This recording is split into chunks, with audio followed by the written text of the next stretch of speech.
another episode of Get a Load of This. From the Silver Creek Studios, I'm Jared. I'm Ryan. And I'm Dave. Once again, back with us, Dave. All of our fans were screaming for him to return. Clamoring. Yeah, we've been hitting up Inbox was just blowing up. Crazy. Really? Bring back Dave. That is very surprising. But really, he was just bored. And but in reality, YouTube did kind of blow up. Oh my gosh, yeah. That's by far the most viewed video we've had. And Good job. I'd like to think it has an a big algorithm that I programmed. Yeah, the big part of his day. But I think it was a really good topic, and it was a good conversation. I think it was. Mm-hmm. And I think that the other interesting thing is when you look at those metrics on YouTube, you see how long people watched. That's also interesting because we've seen some lackluster results where people come in and they're like, wah, wah, and they're bored and they bolt on us. But this one, it seemed like they hung around a little bit longer. Plus, I like to think now that we got you on your good side, right, that, man, the views are just going to go through the roof. You ready? Right. Y'all good over there? Oh. All right. Said your good side and you crept off camera. Yeah. It's like building a building over there. Right. Yeah, I don't know. People let me know. I don't know if I have a good side or bad side, but my sister made me think about it because she claims to have a good side. She said she was very particular about it. Yeah, she wanted to sit on over that there side for her because good her right side. side is better than her left. Whatever. I don't see it, but then watching myself on YouTube, I'm like, yeah, maybe I do have. I kind of did. I felt better. I don't like watching myself. Period. I don't enjoy. I don't know many people that do, like, I come down here and just turn the camera on and just stare watch at yourself. the screen. Yeah. Wink at yourself constantly. Been meaning to talk to you about that.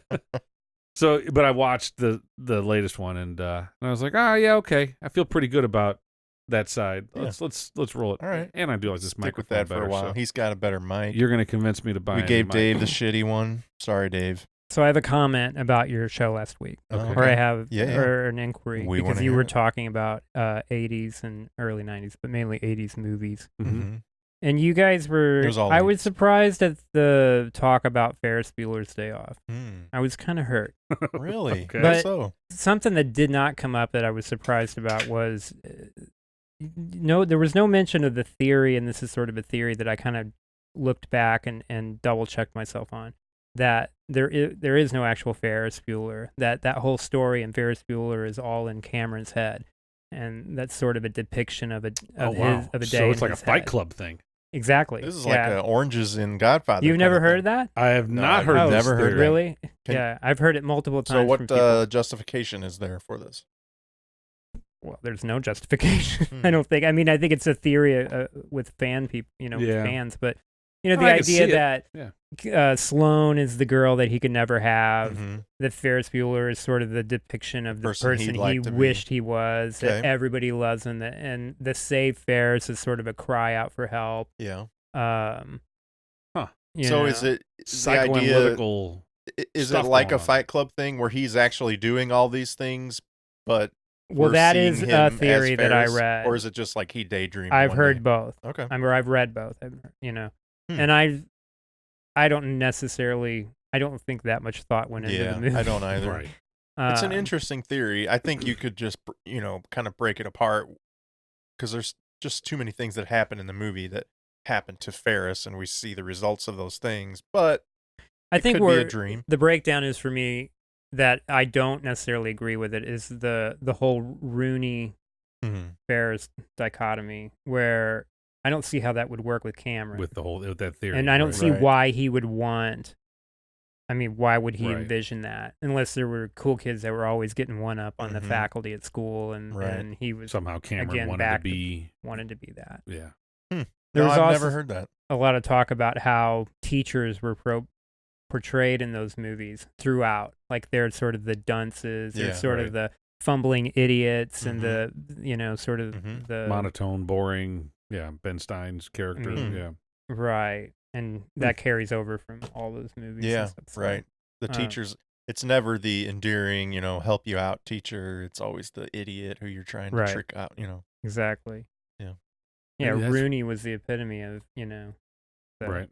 And then I forget the name in Breakfast Club, the guy doing the detention. Yeah, we talked about it on the episode. Right. I can't remember his name. But he was the same kind of, Yeah. a everybody's little trying to- jerkier. but Yeah. yeah.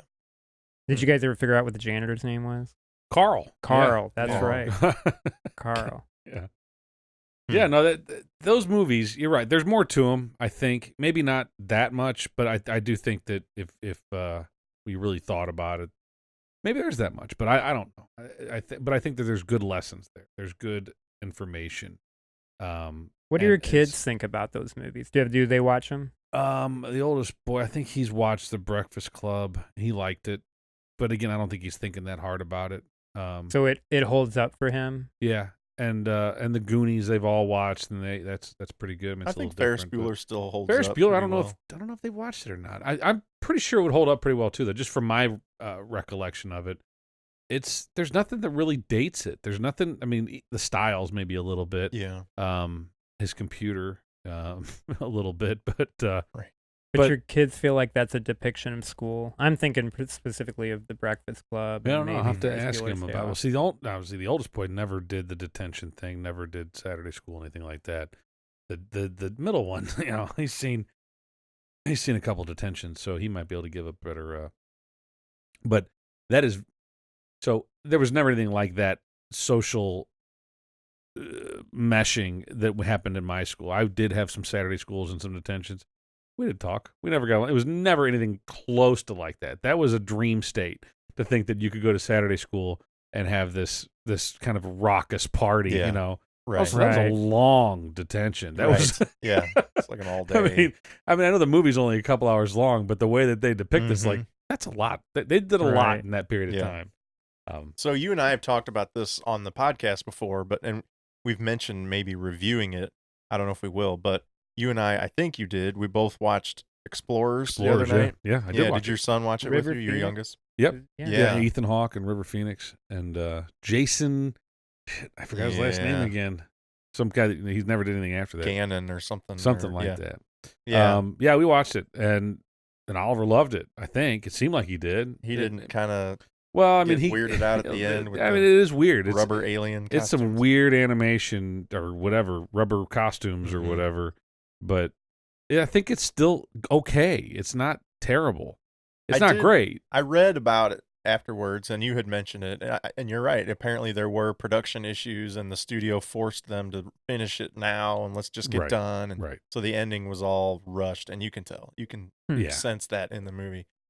But the beginning, or the first 2/3, 3/4 of it it's really good. It's interesting. And watching it, the part that I forget about it, that the helicopter pilot. I remember the helicopter pilot and seeing them and kind of getting freaked out and not knowing what it was. But I don't recall him showing up later and following, chasing the kids. Yeah, I do kind of remember that. I didn't remember that at all. To me, the parallels to E.T. are so obvious. Yeah, even that guy. I mean, he represents the government. He's also guy in the Goonies. E.T. Not the Goonies, the Gremlins. He was also in Gremlins. He was okay. I think he was like the snowplow driver or something like that. Okay. Wow. Something he was like definitely that. like an 80s bit. Yeah. He had a lot of roles. Something like that. I know he was in it. His face was too damn familiar. You guys were talking about the Goonies and Mama. And I thought about Mama for a little while, talk about character actresses or actors. That lady, I can only recollect her in 2 movies playing the same basic person, character, right? same name, yeah. Mama. And she is synonymous probably with anybody from our generation. Like if you just did an impression of her, everybody would know her from one of those 2 movies. Somebody sent me a meme the other day that showed it was Axl Rose, and it said Axl Rose has finally turned into Mama, and it showed both of them and they look almost identical. It was funny. What was Danny DeVito's character in Throw Mama from the Train? It was like Irwin. Was it Irwin? I feel like it was because I feel like she was saying like Irwin. Yeah, that's what I was getting at. Is that it was it just Owen? Owen, that's right. Owen. That's the way she said Owen loves his mother. Owen loves his mommy. She almost sounded like Cartman from South. Yeah. Owen. She was good, but I tell you, that's a forgotten movie. Billy Crystal, Danny DeVito. Danny DeVito played a hell of a good role in that movie. Just this beaten. There was a lot of depth. Desperate. Yeah, I mean, ready to kill his mother. That movie is darker than you realized as a kid when you're watching it. Well, and there's real acting. It's not just comedic buffoonery. You know, it's pretty good. Well, speaking of dark content, we're going to take a right turn here or a left turn, depending on which side you fall off the cliff. Yeah. Unfortunately, recently in the news, there's been several mass shootings, and we thought it could be interesting to discuss this from all kinds of directions. I think it is, it's a tragedy, right? Do we all agree that this is a horrible thing? Totally. I think it's interesting to see, the background of the shooters, and is there any trend there? It's what's being portrayed in the media versus reality, those types of issues. I wish I had done more research, and for exactly that reason that these things come out. Well, so let's recap the past 2 weeks. Well, you said there was 4. So I knew of 3. I had seen a headline or something that said 4 in 1 week, and I was like, really? Okay, I couldn't remember, and the 4th one of those 4 is kind of a stretch, and we talked about it a little bit. Was it the first one chronologically? That was the first one, yeah. Okay. So, but they were on the same day, so there was 2 just this past weekend that happened on the same day, and then almost a week before that, there were 2 on the same day. Okay, so what happened a week ago? The 2 that happened on that. So day? The first one was South Haven, Mississippi. That was a 39-year-old guy, Martez Abram, shot 2 employees at a Walmart, and then upon exiting the store, a police officer who was called to the scene, he shot that police officer too. And that's kind of where it became a mass shooting, was that at the point that a police officer was shot. I think if he had just shot, mass shooting. Well, and we can discuss that. What that makes it a cop killing? Mass shooting? Well, okay. I mean that's the problem with. But I think he went. So okay, the history of it is he worked at this Walmart. He was suspended or fired depending on who you read. He had an altercation with at least one of the 2 employees that he shot. Right. So this was more like, this guy was pissed. He got fired. He went there and shot someone that he got into an disgruntled worker, workplace shooting. He didn't just go shoot everybody in the store. That would be a better categorization for this as a workplace shooting, which that's a category. I think those happen. I think the fact that a cop approached him outside and got shot is just incidental. Yeah. He didn't go out looking to try to shoot. South Haven, Mississippi has one of the greatest baseball complexes in America. We've played there. It's great. Snowden Grove Little League ballpark is great. It's really nice. And I bet we've been to that Walmart. Yeah, that's kind of scary to think. Yeah, I've probably been there. But I think that one doesn't count. I mean, I don't know. We'll get into that. So what's the second one? The second one that occurred was? Okay, so on that same day was the Gilroy, California. That was the Garlic Festival. And that was a madman, right? Just that snuck in through the back end. And he was 19 years old. Yep, Santino William Ligon. He was actually killed at the scene, and he had what they're calling an assault-style rifle, which he purchased legally in Nevada. At this point, they don't really know what his motives were. Early on, there was discussion that it was, white supremacy and whatever, but the FBI said there's nothing that they found to indicate a particular motive. They said he had books on white supremacy, but also radical Islam. He complained about mestizos and Silicon Valley white twats. What's mestizos? Mixed race of Mexican and other probably white heritage. So he was not necessarily targeting Hispanics, because he was also complaining about white twats in Silicon Valley. He was not necessarily white supremacy, because he was also had books on Islam, radical Islam. So I think he was just a troubled teen who was looking for somewhere to, some outlet. Well, and what was his name again? Say his name. Santino William Ligon. And that doesn't sound like a white guy. Was he Latino? Kind of looked white, but I will admit his first name sounds Latino. Yeah, so I don't know. This is why I wish I did more research, and I didn't, unfortunately. But so I don't know. He's probably being categorized as just a white guy, despite his heritage might be, I don't know, Latino, whatever. Right.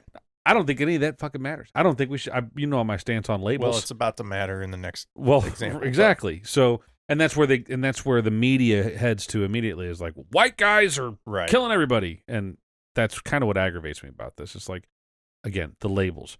There's been plenty of all races, all walks of life that have done fucking horrible things. Let's just stop putting labels on people. That's half the problem. Why do you think these things are perpetuated? And why do you think these guys get radicalized and get so pissed off? It's because people are constantly pointing a finger at them. Yeah. They're not stable. They're fucked in the head. We're stable. It pisses me off too, but I'm stable. I'm not going to go, what are you shaking your head like I'm not stable?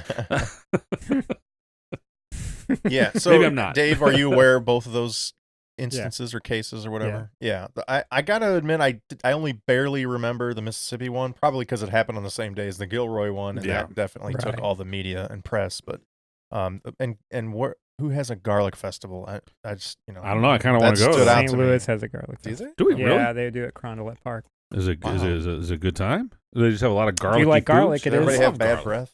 Yeah. But everybody does. It doesn't matter. Everybody at Carondelet Park always says, but I'm kidding. People at Carondelet, great. The best breath. The other thing with that one was, so if you look at the people that he shot, there didn't seem to be any kind of pattern. It was all ages, all races, all sexes. He didn't seem to be targeting anyone in particular. So that kind of qualifies in my book as kind of that definition of a mass shooting. He didn't have necessarily an agenda that was clearly, oh, I hate this race, or oh, I hate school teachers, or whatever, right? It was just like, I'm here to do some damage. Right. But, all right. So those two happened on the same day, approximately a week ago. Okay. The first one that was, I believe, in the wee hours of Sunday morning, Saturday night, was El Paso, Texas. Or no, maybe this was the one in the morning. Yeah, that was in the morning. And this was where, so if you recall, or maybe you do or don't know, El Paso, Texas is nearly on the border of Mexico and Texas. It's on the western side of Texas, too. Yeah. And it pretty is far away from Dallas and Houston. It's known as a border town where people cross over both sides, going to Mexico, coming from Mexico. It's a very mixed community there. But I think it's a vibrant community from what I was reading.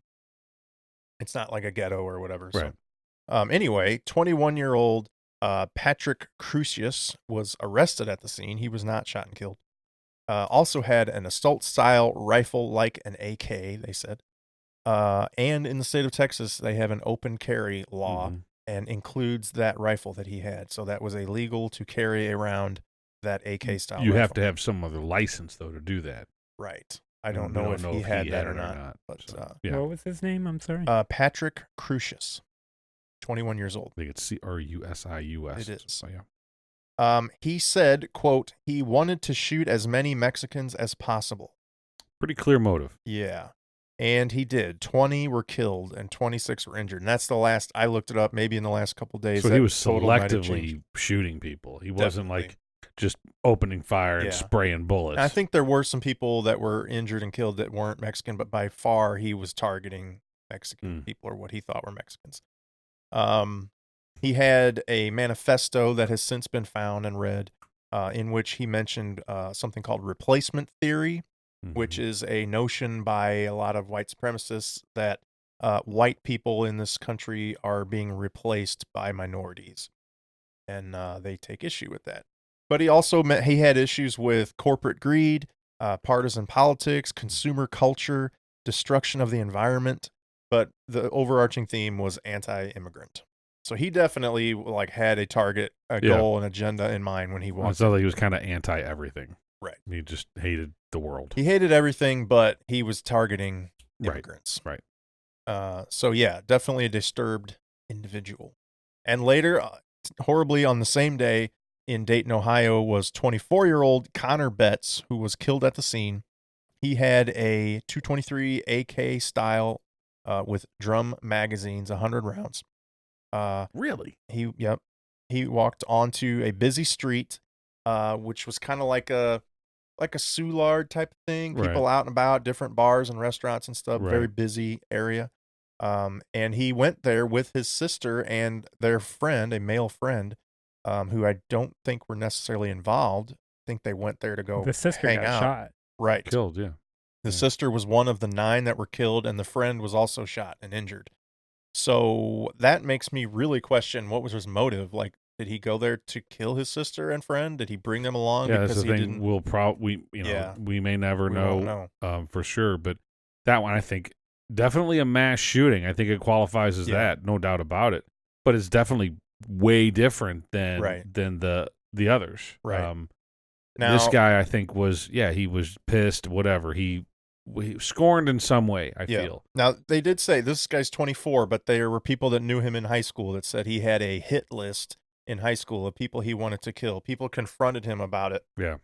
hey, what the hell's going on? What's with this list? They said they even called the cops. His phone was confiscated. So my question would be, why the hell isn't he on some blacklist and never able to buy a gun after having been accused of, writing up? Well, let's presume that he was. Let's take get right in it. Let's take the leap of faith that what Trump proposed is like this red alert or some shit like that. That it would stop. It would do something like he'd be on a blacklist. Yeah. The flags were there, and he wouldn't be able to buy or get a license for a firearm or buy ammunition. Mm-hmm. Presume all those things are in place. He can't legally go and do that. He's been, which he did. This was a legally purchased gun. But let's presume he couldn't. Right. He was scarlet letter was on him. He couldn't go do this. If he really wanted to kill people, how hard do you think it'd be for him to go find another solution? Even if it's not an assault rifle, what if it's a pressure cooker like the Boston Marathon? We've talked about that. What if it's knives? What if it's I think the issue some other chemical potentially could be if you make it harder on them, they might be less likely to do it, and they might be more likely to be found out if it's hard to do. If it's tricky to find an assault weapon or whatever, then people could tend to know that you're doing that or find out about it. Where if you're allowed to do it, then nobody cares that you just bought an AK-47. Right. But I don't know. What do you think, Dave? I don't think it's a gun issue so much. Which is probably not what you thought I was going to say. Not at all what I thought you were going to say. But I agree to some. We'll see if I agree.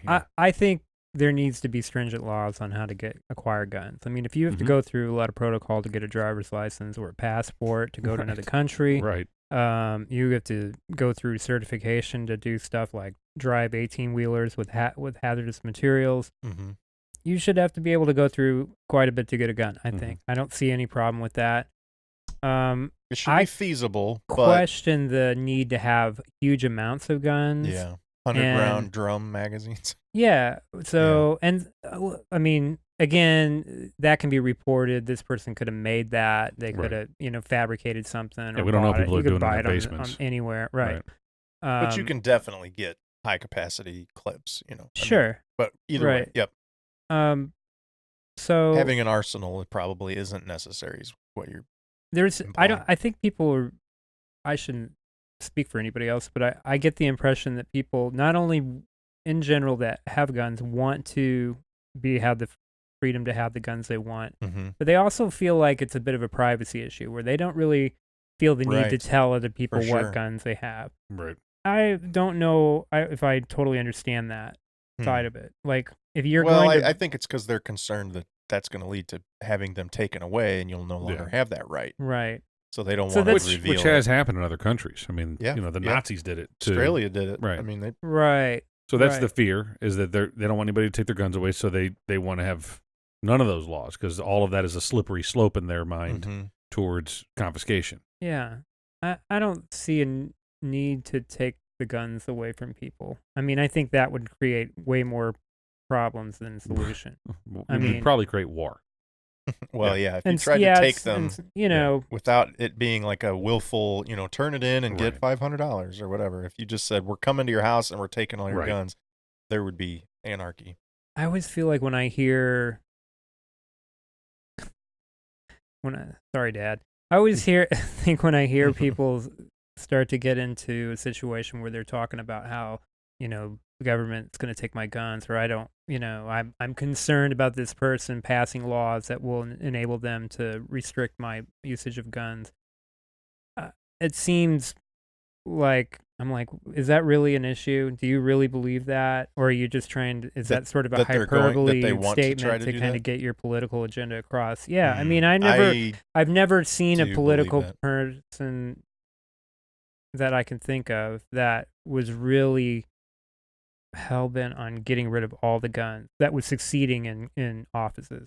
Right. Well, they all use it as a political talking point during campaign season, and it gets everybody all, jazzed up and gets everybody all pissed off at each other. But do they say we're going to take away the guns, or do they say we need to reduce background checks? Basically what we were just saying, right? People need to go through more stringent. That's what you're hearing today, is that most people and a lot of politicians are saying this, is like there's bipartisan bipartisan support for increased background checks, increased scrutiny of background checks, enhanced background, whatever you want to call it, right? And I think that's completely reasonable. I think even the NRA is for that. Even the biggest gun advocates like, yeah, we should probably be checking people out. And if anybody who's not in favor of that, you have to question their their sanity, I think.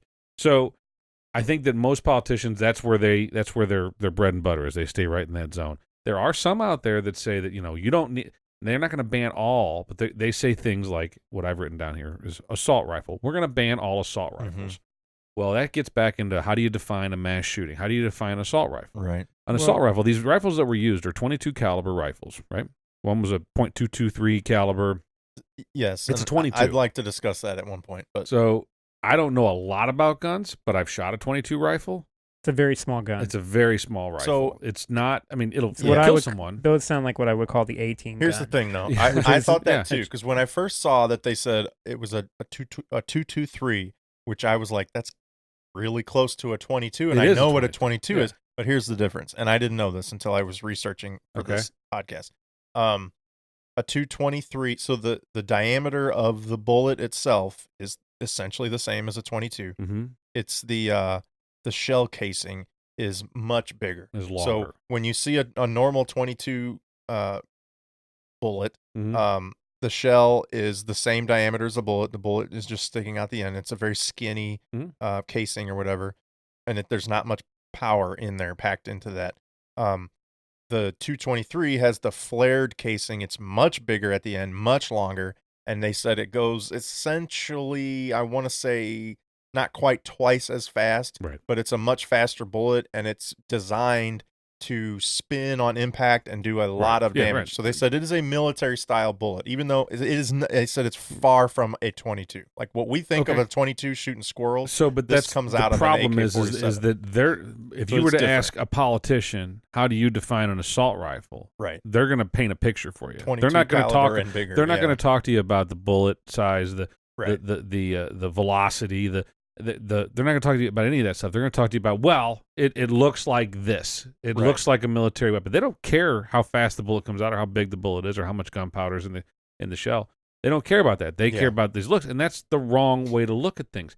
Because someone with a handgun, which are honestly the cause of more gun violence than any other weapon, statistically speaking, handguns look relatively tame compared to an AK-47, an AR-15, but they can do a lot of damage.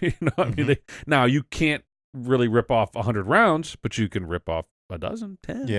And you can you can get some very large caliber bullets in a handgun that'll do a lot of damage. So I don't know. It's the definition of things is what I'm getting after. Is that and that's the problem. That's what I said before we got going here. Is that before we're going to get anywhere, and we're not going to get anywhere on this, we're going to talk about it a lot, but before, as a society, we're going to get anywhere near a solution, is we've got to agree on the definitions, right? What is an assault rifle? Yeah. What is a mass shooting? What do we consider a white supremacist or a white nationalist? What do we consider a right-wing radical or a left-wing radical? If we can define these things and come to an agreement, the sane people in the middle, these 70% that we've talked about before, if all of us can come to an agreement on, okay, these are the definitions that we're gonna base shit off of. A mass shooting has to meet these criteria. An assault rifle has to meet these criteria. Then we can start talking about solutions. But what scares the shit out of the gun rights people out there is that there is no definition. And they say assault rifle, and they hear, well, fuck, everything's gone. They're going to come take my entire arsenal. And because, you hear the interviews with some of these politicians, they clearly don't have a fucking hot clue about guns, A lot of them do. I think part of it is that they want to start with taking assault rifles. And then once you've started down that slope, it's easy to say, okay, and now we're going to take shotguns and handguns. Well, and the other problem is, and I feel like I'm monopolizing this, and I'm sorry, Dave, but you're being awful quiet over there. You're going to get your chance, though. You got to just butt in, Dave. Yeah. Now I forgot my train of thought, but the laws. So you're going to create a law that says, nobody can own an assault rifle anymore. They're out there. If the government mandates that we turn them all in, there's no fucking way all of them are getting turned in. They're still going to be out there in the black market, and the worst people are going to get them. So some people's logic, pardon me, would be that, well, we want some good people to also have those same rifles so that there's some defense to the crazy people that we know are going to have them, because by definition, they are not going to obey the laws. They are law breakers. They're bad people. So they're going to have the bad guns. We need to have someone out there that's a good person that also has those guns. So we have some line of defense. In some support of that argument, in several of these cases, the police were there very quickly. If they weren't already there, like in the case of the Oregon Street, I think it was called Oregon Street. The one in Dayton? Yeah. The police were already there on the scene, just kind of monitoring and security. So I think they said 30 seconds after he started, you see the video of that? He was shot. Like this closed circuit video? Yeah. Of these cops running into the fire and brimstone, and without really caring. They're wearing like golf shirts and shorts. I mean, they're like park cops. I mean, they got firearms, but and these guys are running into this without I mean, they're just trained to do it. It's amazing to see these guys, and some of them are more out of shape than me, and I'm like, boy, they got balls the size of Dayton. I mean, they are ridiculous. But along those lines, like let's say it was the Walmart shooting where there isn't necessarily a cop right there. Right. But what if there were 10 civilians that were armed, and willing to take down this guy, Yeah. So that's one potential I argument. bet you there's cell phone video out there because someone pulled out their fucking cell phone to take a video of it. Right. So you can imagine if someone had a firearm on their hip, they would have pulled that out. And I think people would be a whole lot less likely to walk into a Walmart and start shooting the place up if they thought half the people in there were armed. Yeah, gun-free zones this is talking points on the right, but gun-free zones are an invitation for bad people to do bad things because they know that there's no line of defense. They know that there's not going to be anybody there because all the law-abiding citizens have kept their guns in their glove box with the clip out. Or law-abiding citizens who abide by the law that took their guns don't even have a gun, right? You know? And so the lawbreakers know that they're not. It's free reign. It's a fucked up, sick world. And another argument is that people, you see it on Twitter, some of these celebrities that tweet like, "Well, you can't even go out of your house now without worrying about coming back home." Yeah, there's some truth to that. I don't know that it's any different today than it was 20 years ago. I think that there was crazy people back then too. You could have a car accident. Statistics show different. Oh, do they? That it's worse. The more crazy people today? I would argue. Well, not crazy people, but mass shootings are double what in the last 10 years compared to previous. I'm just saying, leaving your house and not coming back in general, not necessarily mass shootings, but you could die from anything. Is my point. I mean, and then what was it? I'm all over the place, so maybe I should stop for a second. Let's go back to the assault rifle. Mm-hmm. And you said, because the thing that I keep hearing is, well, they're going to ban it. You're either going to ban the assault rifles or you're going to have them. And why don't you just make more stringent, like a ladder sort of system? In other words, if you wanted one type of gun, this would be the process you'd have to go through to get it. Sort of like driver's license. If you want to get a Class D or CDL, then you have to do more. If you want an assault rifle, and that would go along with this many shots, this kind of foldable magazines, whatever it takes to be an assault rifle. Then you have to go through this period. And then maybe that's where it goes, oh, and by the way, we keep a catalog of all the firearms you carry. And the thing is, and this is something we didn't talk about last time when we were talking about technology, is, you could do this in a blockchain sort of format where you could keep it as transparent or non-transparent as you want to be, and people could still keep their privacy, and the government or whoever, the authorities, could keep an eye on, hey, this person just acquired 3 more guns in 1 month. Wonder what's up with that. And you could also you contact them. You say, Ryan, we saw that you just bought 3 guns, or is there? And you go, well, my kids are of age where they're getting old enough. I've got a few more, so we can all enjoy it and shoot together. And okay, well, that sounds, you know what I mean? Like maybe just a little more oversight, and more personal oversight. Right. I just don't understand why you have to go, well, you got to ban all the guns, or you got to ban all the assault rifles, or, Yeah, I don't think you do. I'm not saying that that's the case. I'm saying that that's what the fear is. Right. I agree. I mean, I'm not saying follow up on something you mentioned, but I also want to ask a question. I do think that there are politicians and leaders of the community and business leaders or whatever that absolutely want to take away all guns. Like that they have that on their agenda. Like if they had their way, they would totally do that. And I think there's a lot of people, my wife's one of them, who is totally on board with that. Like she thinks there should not even be guns manufactured. There should be no guns. Why are there guns in this world? That's right. her mindset. Now we've had that conversation. We have had that argument. Got heated. It did. Mm-hmm. Yeah. So there's clearly a lot of people out there who are totally on board with taking away all guns. Right. And they think that will solve everything. Now, there are places where England has no guns. Almost no one owns a gun. Barely anybody owns them for hunting. And there's no gun crime. There are no mass shootings in England. It's like 30 years apart between mass shootings. And it just doesn't happen. It doesn't occur to people to want to own a gun, to want to use a gun.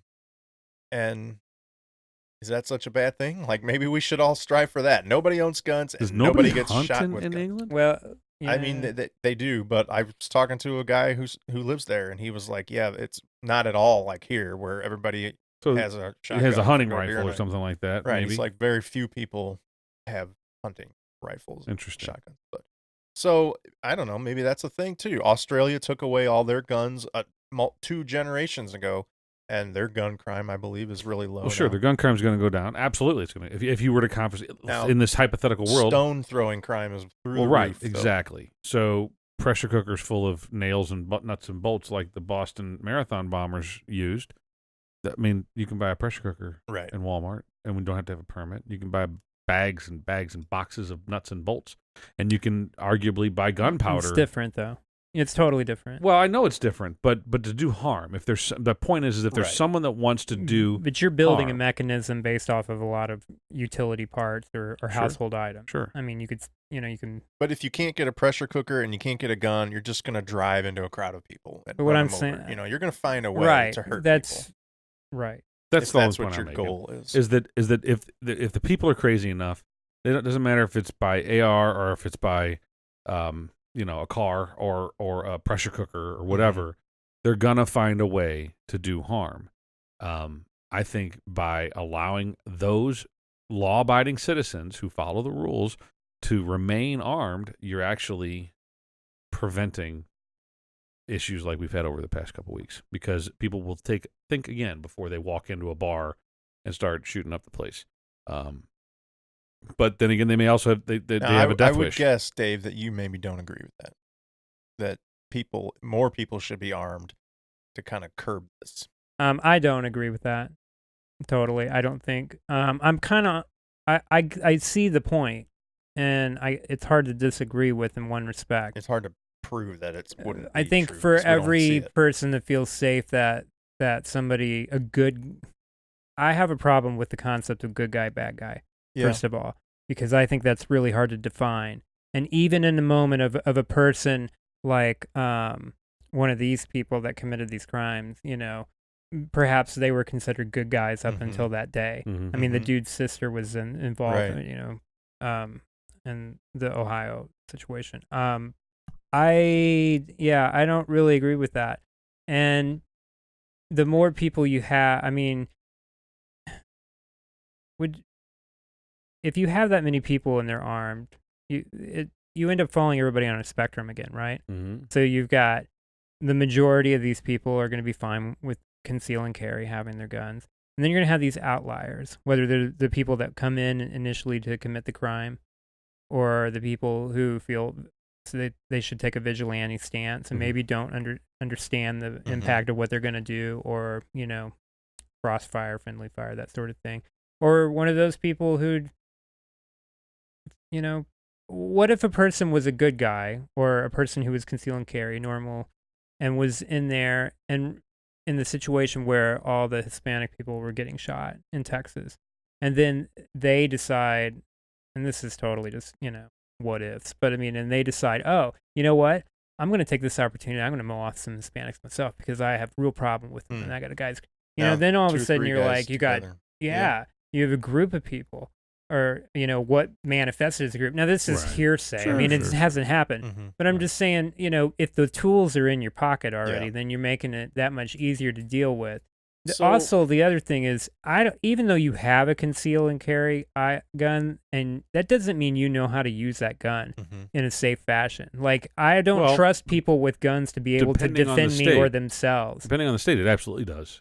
To get that license, you have to go through some pretty serious training. I mean, to get a concealed carry permit, they don't just hand them out. You have to go through, I don't know how many hours. I'm sure it varies by state, but it's several hours of training, along with your permit classes to, But are you training the way the police train, like in sort of a course where you learn to fire quickly and learn how to hit targets and what to hit, what not to hit, what, you know what I mean? No, I think the majority That's what I'm talking about. The majority of the training that they give you is things like, don't ever unholster your weapon unless you intend on using it. Right. And it's things like that. It's things to me that's not training. Well, it's things to prevent idiots, in a bar or something like that, getting pissed off, which has happened. You've heard about those things. That's probably considered a mass shooting by someone's criteria. That some drunken idiot got pissed off because someone said the Bears suck, and he pulls out his fucking sidearm and starts shooting people. Kind of things happened. Yeah. So that's what I think that's what the majority of the concealed carry training is like, if you know you're gonna be drinking, just don't even take the gun with you. If you know your judgment's gonna be impaired, leave it in the car. If you don't think that's going to be the case, then fine, take it with you, but also keep these things in mind. Don't unholster it unless you intend to use it. And just basic, the the 10 Commandments or whatever of firearm carrying. So I don't think they train them on like stance. That's a different class. How to rip off 10 rounds and where to hit to cause the most damage. But that's the situation they're in, right? I mean, this guy walks into a Walmart and he starts mowing people down, and you're going to defend everybody and yourself, and everything's at a moment's notice, and you got to be fast. But there may be some people that want a concealed carry license just to protect themselves in a bad situation, that know that if they're in a mass shooting. But if they can't do it properly, then what's the point? No, they don't need to be a cop. They don't need to rip off 10 rounds and kill bad guys. They just need to be able to defend themselves in a sticky situation. It sounds like to me you're saying they need to be able to feel confident that they feel like they're protected because they have a gun on them. That doesn't necessarily mean they are protected or they're protecting anybody else, is what I'm saying. Right. And but what I'm saying is that there are people like that, and then there are other people that want to be the protectors, that aren't cops. They want to have a concealed carry because they want to be able to protect the masses if they're ever in that position. And are they trained to do that? They could be if they wanted to be. But it's making a choice. You don't want to. I don't think you want to train everybody in that fashion. Because some people just don't want to. Some people want to carry. Let's take women for example. That just maybe they live in a bad neighborhood, or they know they work in a bad neighborhood, or whatever, and they just want to have their little 9mm in their purse that's pretty concealed. That no one's going to know they have it, but it's there just for peace of mind for them, because they know that they have a 4-block walk between their office and their car every day, through an area where they just want to feel a little bit more safe. They know that if they're in a Walmart and shooting goes off, that they're hitting the fucking deck and covering their baby's head. They're not going to try to be the savior that day. They know that they're not going to be that person, but they just want that peace of mind. They shouldn't have to go through that training. They should go through the training on how to conceal carry and those 10 Commandments or whatever it is, but they shouldn't have to go through what the right battle stance is and that sort of thing. Like I said, I think I have a better side, but it pisses me off because I never really watched the YouTube. I've never seen any of them, and I think you're lying to me. I think you got to have color in that beard. There's no way you don't have any gray. You're only 3 years younger than me. How do you? I've noticed a few, I've stopped fucking or anything since you guys said that. Look at me. I see one down here. Yeah. Huh. I mean, they come and go, and Well, watching the YouTube, go back to the video. You can see. I mean, it's night and day how gray I am. Yeah. You should see Dave with a full beard. Oh yeah, he's as gray as it gets. Santa Claus. But I look like a fucking octogenarian sitting next to you. I'm gonna have to trim. And I told the wife, I think I'm gonna color it. She goes, "Don't do that. Just trim it and get trim some of the gray out." And I'm like, I don't think it's gonna work anymore. I think I'm past that point. Where it's just oh yeah, it's gray. There's no okay. There's no going back. There isn't. Don't worry about it. Don't dye it. I'm also thinking part of losing weight is that I want to lose weight so I can shave my beard and not have to worry. I mean, no matter what, I'm gonna have chins because it's a genetic thing. I'm gonna have this turkey gobbler thing that's everybody in my family does. It's part of getting old. And but I want to. It's been forever since I have not had a beard. I want to see what it looks like without. What's how much? Well, can I ask how much you weigh? Yeah, 260. And what's the lightest you've ever been? My adult life, 203. And when I was in high school, when I graduated high school, I probably weighed like 180, 175. So 180. Yeah. So would you want to get back to that? No, never. I'm happy with 200.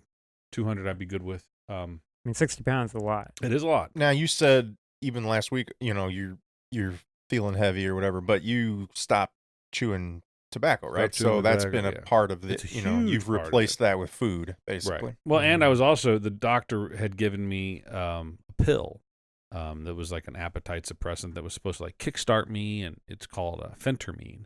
And so I was taking that for a while, and it works. It does suppress your appetite and whatever, but if you don't have good practices other than that, it's not worth a damn. Yeah. It's fooling you for a while.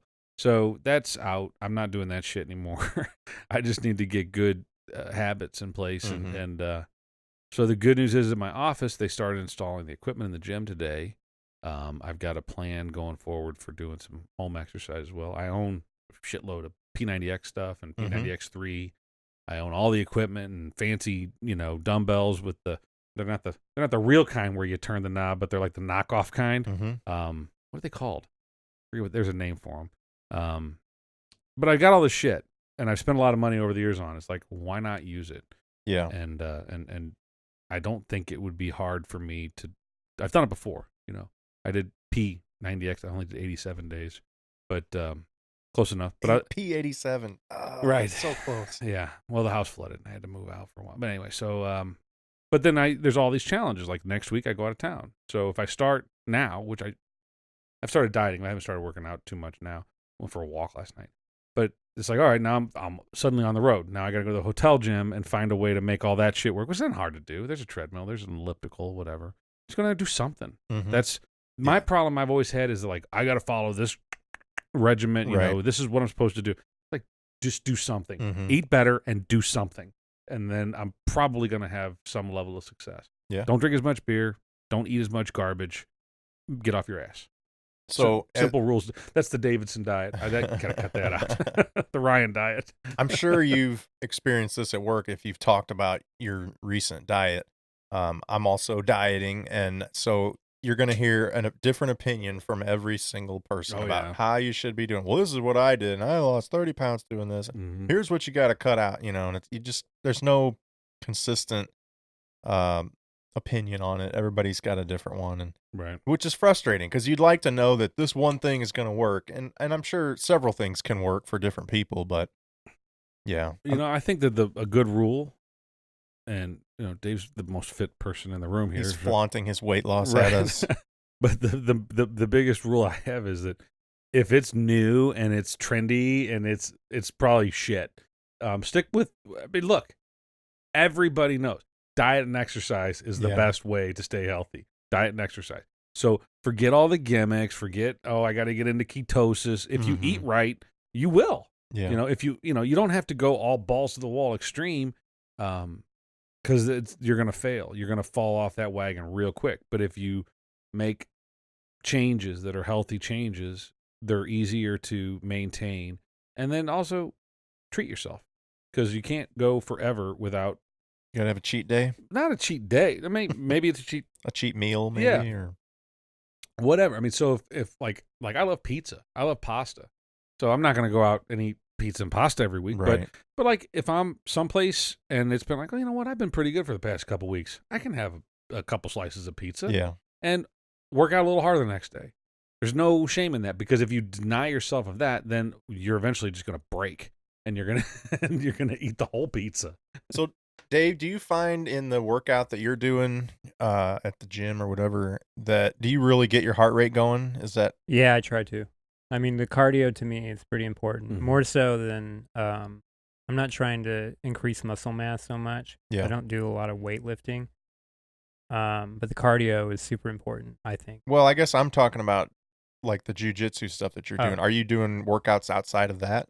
I When you say run cardio? Okay. and then I do yoga. Okay. The yoga became super apparent when I started doing jujitsu. I was like, Mhm. oh, I need to get flexible Mhm. quick. Mm-hmm. And that has been a big changer for me. Like if I do it first thing in the morning, it totally marks how my day is going to be. And if I don't do it, I don't have near as good a day. I mean, and I don't have back pain. I got hit by a car when I was a kid. And then shit. I also fell off. Your dad was I feel like such a that's a jerk. story. Oh. Huh? I feel like that's a story. I mean, I was on a bicycle, and it was on a highway oh shit. between Ruma and Rocher, and the lady was passing me, and I didn't realize she was passing, and I was churning across, and so I basically churned right in front of her as she was passing. Were you wearing a helmet? Nobody wore helmets back Right, then. There were no helmets. I mean, you could have had a football helmet on, I guess. But, right. They didn't even make bike helmets. Right. And but I think the time restrictive eating is probably the most important factor. So that's one the of 8-hour window and thing? it's the easiest thing to start with. In other words, and I've heard people say, well, you can eat whatever you want as long as you eat within those 8 hours. Yeah. And that's not Right. Not a exactly way true. to go. Right. But so I don't eat breakfast. I don't eat before noon. Now that I work a day job, I usually eat lunch or between 12 and 1, and I eat light. Like I'll eat almonds and blueberries. Like today I had some chicken left over, so I had some chicken. And then my last meal will be 8 o'clock at night. That'll be my dinner. And then I won't eat again. And when I'm going to work out, I try to work out before I eat. So that's kind of a common you don't thing get you hear. feeble and trembling. No, you really don't. I mean, you hear people say, "Oh, I get shaky. I have to eat." Yeah. Well, that's probably an insulin reaction. I mean, that doesn't. If that's happening to you, try drinking a glass. Try drinking some water. Put some lemon in the water. Put a little salt in the water or magnesium. There's carbonated water is actually very filling. Kind of gasses you up a little bit. But I mean, it's like that stuff I just brought for. But it's good, because it fills up your gut. It does gas you up, but it fills up your gut, makes you feel full. Right. So if you're trying to get through that last hour or something, but then so usually like I'll go before I was working, I would go do jujitsu about 11 o'clock and get done at noon or around there, and we get home, and I might even do a little bit of working out. I might run a little bit or do something, and then I would eat. But eat post all that. It's working for you. How many pounds have you lost? I'm down to 125 right now, which is pre-high school weight. Right. What were you up to? I was in the 160s. I think at one point I hit 170. 25% of your That's like 40 pounds, and for you're 125, you're less than half. I'm 5'2", so I mean, I know, but 125 on one of you guys would be a problem. On me, it's kind of normal. Yeah. But 40 pounds on my frame, Yeah, and that's huge. It's pretty.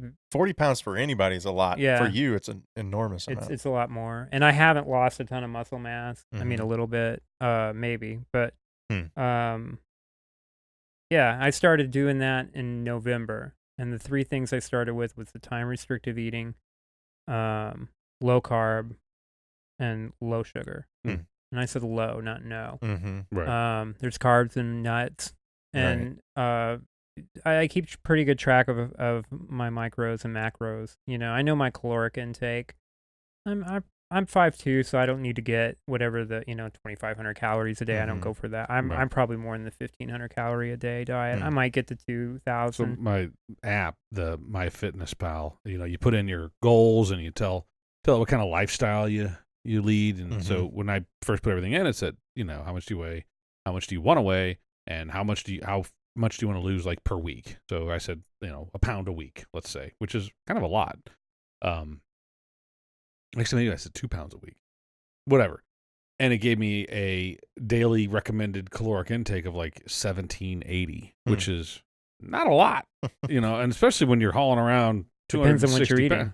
Well, right. Yeah. It all depends on the kind of calories that you're consuming. But, so yesterday was a big, I mean, it wasn't the first day, but it was like the first day that I really was kind of anal about tracking my food and to the letter. Yeah. And I was over on calories, and I was like, it can't be. I mean, because I didn't eat anything bad. I didn't do anything wrong.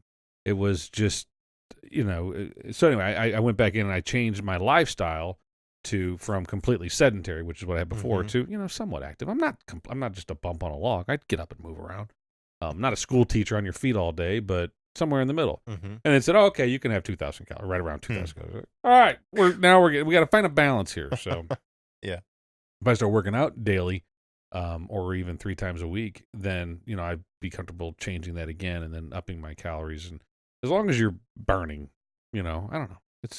I don't want to think too much about it. For all those of you out there who are ready to call me out for drinking beer on my no carb diet, this is one of the few vices that I'm allowing myself is Busch Light. It's very I see you there. I also see those 6 IPAs in your cooler, but yeah. All right, let's do this. Let's get started. Ready?